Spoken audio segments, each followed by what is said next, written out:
ಪಕ್ಷದಲ್ಲಿ ತೊಡಗಿಸ್ಕೊಂಡಿರ್ತಕ್ಕಂಥ ಅವರು ಅಭಿಪ್ರಾಯವನ್ನು ವ್ಯಕ್ತಪಡಿಸಿದ್ದಾರೆ. ಅವ್ರ ಅಭಿಪ್ರಾಯವನ್ನು ವ್ಯಕ್ತಪಡಿಸಿದ್ದನ್ನ ನಾನು ಡಿಸ್ಪ್ಯೂಟ್ ಮಾಡಕ್ ಹೋಗೋದಿಲ್ಲ. ಅವರೇ ಮತ್ತೆ ಇನ್ನೊಬ್ರು ಯಾರೋ ಶಾಸಕರು ಒಂದು ಅಭಿಪ್ರಾಯ ವ್ಯಕ್ತಪಡಿಸಿದ್ದಾರೆ. ಹೀಗೆ ಇವೆಲ್ಲ ಅಭಿಪ್ರಾಯಗಳು ಕೂಡ ಅವರವರ ವೈಯಕ್ತಿಕ ಅಭಿಪ್ರಾಯಗಳು.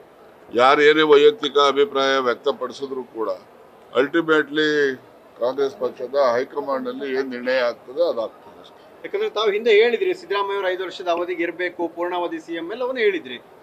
ಅಭಿಪ್ರಾಯ 5 ವರ್ಷ ಅವರು ಸಿದ್ದರಾಮಯ್ಯನವರು ಇರಬೇಕು ಅಂತಕ್ಕಂಥದ್ದು ಇದೆ, ಇಲ್ಲ ಅಂತಲ್ಲ.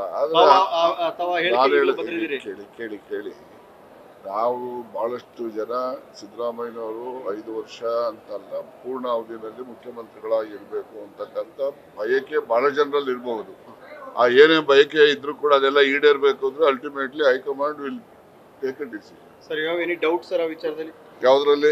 ಪೂರ್ಣಾವಧಿ ಸಿಎಂ ವಿಚಾರದಲ್ಲಿ ನಾನು ಆ ವಿಚಾರದಲ್ಲಿ ಡೌಟ್ ಇದೆ ಅಂತಾನು ಹೇಳಲಿಕ್ಕೆ ಆಗೋದು, ಬದಲಾವಣೆ ಆಗ್ತಾರೆ ಅಂತಾನು ಹೇಳಕ್ ಆಗೋದಿಲ್ಲ, ಬದಲಾವಣೆ ಆಗೋದಿಲ್ಲ ಅಂತಾನು ಹೇಳಕ್ ಆಗಲ್ಲ. ಹೈಕಮಾಂಡ್ ಬಯಸೋದು ಏನ್ ಬೇಕಾರೋ ಆಗ್ಬೋದು.